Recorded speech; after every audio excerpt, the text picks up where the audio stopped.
Di Indonesia bukan lagi Liga Champion apalagi Liga Indonesia, tapi di Indonesia yang lagi tren adalah Liga Korupsi.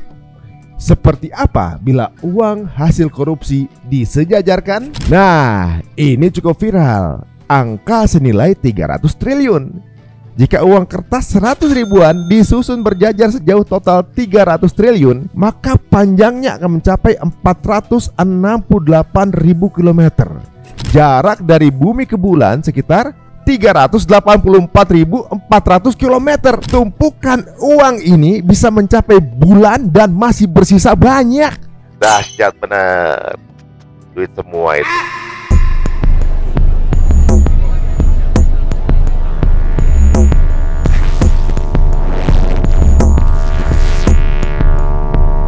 Assalamualaikum warahmatullahi wabarakatuh. Selamat datang semuanya di Beruntung Berita Untung, di mana setiap informasi yang hadir insya Allah akan ada keuntungan yang didapat, minimal untuk keuntungan edukasi. Liga Korupsi Indonesia menjadi istilah yang saat ini ramai diperbincangkan oleh masyarakat Indonesia, terutama di media sosial. Istilah ini merupakan sindiran terhadap maraknya kasus korupsi di Indonesia yang melibatkan pejabat publik dan juga elit politik. Awal mula istilah Liga Korupsi Indonesia yaitu ketika akun media sosial X @cancelir membuat cuitan pertama kali dengan menggunakan kalimat tersebut pada tanggal 27 Desember 2024 silam. Kini istilah Liga Korupsi Indonesia semakin ramai dibahas setelah terungkapnya mega korupsi yang dilakukan oleh petinggi BUMN di Indonesia hingga merugikan negara maksimal Hampir sebanyak 1 kuadriliun rupiah. Dan berdasarkan data yang tersebar di jagat maya, terdapat 12 kasus mega korupsi yang pernah terjadi di Indonesia. Pernah nggak sih kalian ngebayangin seberapa besar dan seberapa banyak uang 1 kuadriliun rupiah? 1 miliar aja nggak kebayang. Apalagi ini. Angka ini terdiri dari 15 nol, yakni 1 dengan 0 yang 15 digit. Angka yang sangat besar ini tentu sulit untuk dibayangkan. Kali ini kita agak bakal bahas korupsinya, tersangkanya siapa dan bagaimana kelanjutannya, tapi kita bakal bahas uang dengan angka nolnya sampai 15 biji ini seperti apa. Kita akan masuk ke klasemen terendah dari Liga Korupsi ini. Yang pertama yaitu angka 2,3 triliun. 2,3 triliun jika dengan dimensi uang kertas 100 ribuan disusun berjajar 2,3 triliun, maka panjangnya akan mencapai 3.588 km. Nah, sebagai perbandingannya nih, jarak dari Jakarta ke Mumbai itu sekitar 4.500 km. Yang berarti tumpukan uang yang dikorupsi ini hampir bisa membentang dari Jakarta menuju India. Klasmen Liga Korupsi berikutnya yaitu sebesar 6 triliun. Jika uang kertas 100 ribuan disusun berjajar total 6 triliun rupiah, maka panjangnya akan mencapai 9.360 km. Sebagai perbandingan, jarak dari Jakarta ke Tokyo sekitar 5.800 km. Yang berarti tumpukan uang ini bisa membentang hampir 2 kali perjalanan Jakarta-Tokyo. Klasemen berikutnya sebesar 7 triliun rupiah. Jika uang kertas 100 ribuan disusun berjajar sejauh 7 triliun rupiah, maka panjangnya akan mencapai 10.920 km. Sebagai perbandingan, jarak dari Jakarta ke Dubai sekitar 7.000 km. Yang berarti tumpukan uang ini bisa membentang jauh melampaui perjalanan udara dari Jakarta menuju Dubai. Klasemen berikutnya naik lagi 8 triliun. Jika uang kertas 100 ribuan disusun berjajar sejauh total 8 triliun rupiah, bayangkan panjangnya akan mencapai 12.480 km. Sebagai perbandingan, jarak dari Jakarta ke Los Angeles sekitar 14.000 km. Yang berarti tumpukan uang ini hampir bisa mencapai perjalanan dari Jakarta ke Los Angeles. Nah, naik lagi guys. Kali ini ke angka 9,37 triliun. Jika uang kertas 100 ribuan disusun berjajar sejauh total 9,37 triliun, maka panjangnya akan mencapai 14.617,2 km. Sebagai perbandingan, jarak dari Jakarta ke London ini sekitar 11.700 km. tumpukan uang ini bisa membentang lebih jauh dari perjalanan Jakarta-London. Kali ini sebesar 16,8 triliun. Bayangkan jika uang kertas 100 ribuan disusun berjajar sejauh total 16,8 triliun, maka panjangnya akan mencapai 26.208 km.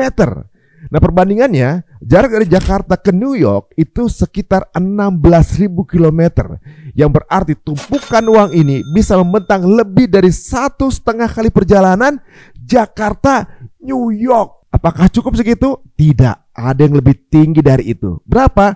22,78 triliun. Jika uang kertas 100 ribuan disusun dengan total 22,78 triliun, maka panjangnya akan mencapai 35.536,8 km. Yang berarti yang korupsi senilai segitu, kalau disusun uangnya bisa mengelilingi bumi 1 kali putaran. Dahsyat benar. Duit semua itu. Nah, ini cukup viral. Angka senilai 300 triliun. Jika uang kertas 100 ribuan disusun berjajar sejauh total 300 triliun, yang sebelumnya aja ngelilingin bumi, ini sejauh apa ya? Maka panjangnya akan mencapai 468.000 km. Jarak dari bumi ke bulan sekitar 384.400 km.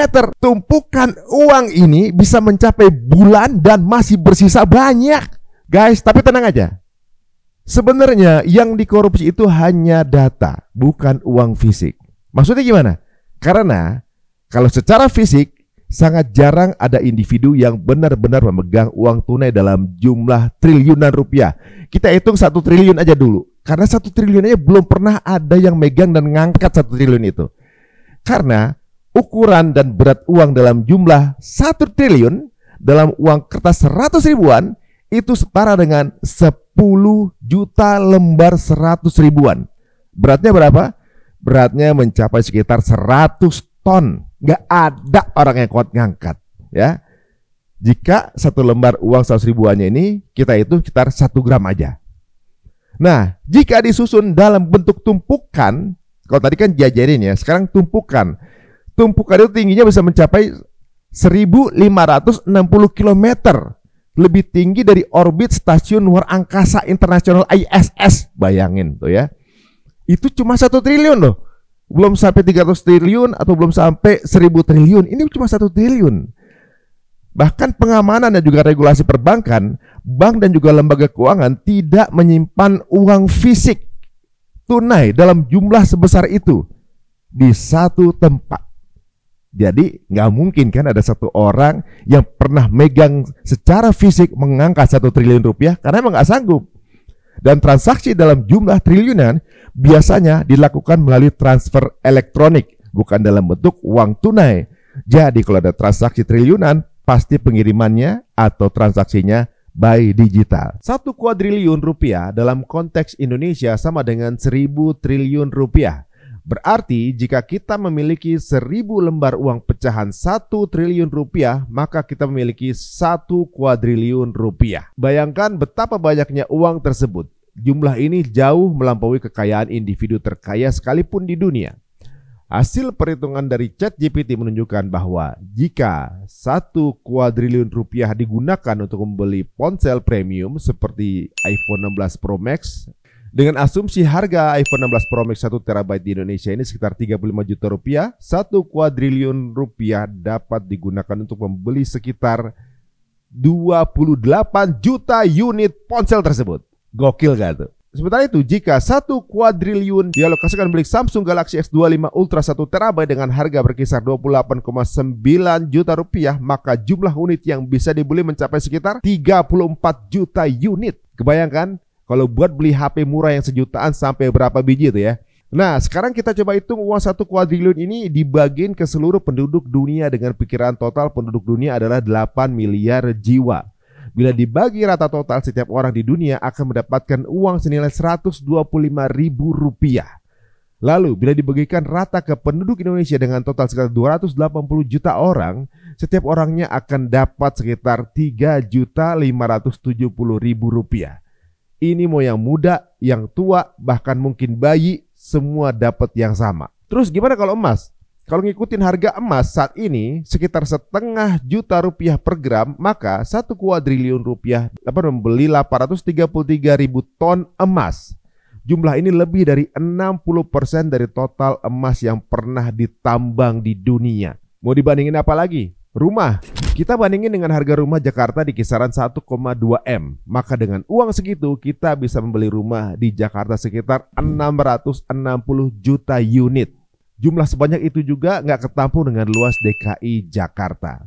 Kemudian bila uang 1 kuadriliun ini dipecah ke dalam uang 100.000 rupiah, bila dijajarkan uang 100.000 rupiah tersebut menghasilkan panjang 0,5 miliar kilometer. Dengan panjang segitu kita bisa 37.500 kali keliling bumi, 900 kali perjalanan bumi ke bulan, dan 10 kali perjalanan bumi matahari bolak-balik. Kalau kita ngomongin dengan masalah kemanusiaan, jika 1 kuadriliun rupiah digunakan untuk membantu Palestina, kita bisa menghitung dampaknya berdasarkan beberapa senario. Bila dibagikan langsung ke seluruh rakyat Palestina, dengan perkiraan saat ini ada sekitar 5,5 juta orang termasuk di Gaza dan juga tepi barat. Dengan uang tersebut, maka bisa memberikan 181 juta rupiah per orang. Nah, senario lain adalah untuk pembangunan kembali Gaza setelah perang terbaru diperkirakan mencapai 50 miliar US dollar atau sekitar 800 triliun rupiah. Jika 1 kuadriliun digunakan, maka bisa membangun kembali seluruh infrastruktur Gaza, baik jalan, rumah, sekolah, dan rumah sakit. Dan itu juga masih tersisa 200 triliun lagi yang bisa digunakan untuk kebutuhan lainnya. Senario lainnya, untuk makan gratis saat ini sekitar 2,2 juta orang di Gaza menghadapi krisis pangan. Bila biaya makan sehari per orang ada 50.000 rupiah, maka dengan uang 1 kuadriliun dapat memberikan makan gratis untuk Gaza selama kurang lebih 10 tahun. Dan senario lainnya adalah dengan membangun 2 juta rumah baru untuk seluruh warga, dana sebesar itu bisa mengubah Palestina secara drastis dan membangun kembali negaranya secara menyeluruh. Bahkan bisa mengubah dunia. Dengan uang 1 kuadriliun, dengan jumlah penduduk Indonesia yang 200 juta orang, maka bisa memberikan makan gratis seluruh rakyat Indonesia selama 6 bulan. Jadi sebagai seorang muslim tidak perlu kesal atau kepikiran. Karena sesungguhnya rezeki itu bukan tentang seberapa banyak yang kau kumpulkan, tapi seberapa berkah yang kau rasakan. Intinya jangan pernah mengambil uang yang bukan haknya. Karena dari hak tersebut justru ada kemaslahatan bagi umat yang lebih bermanfaat. Semoga tayangan kali ini bisa menjadi ilmu baru bagi kita semua.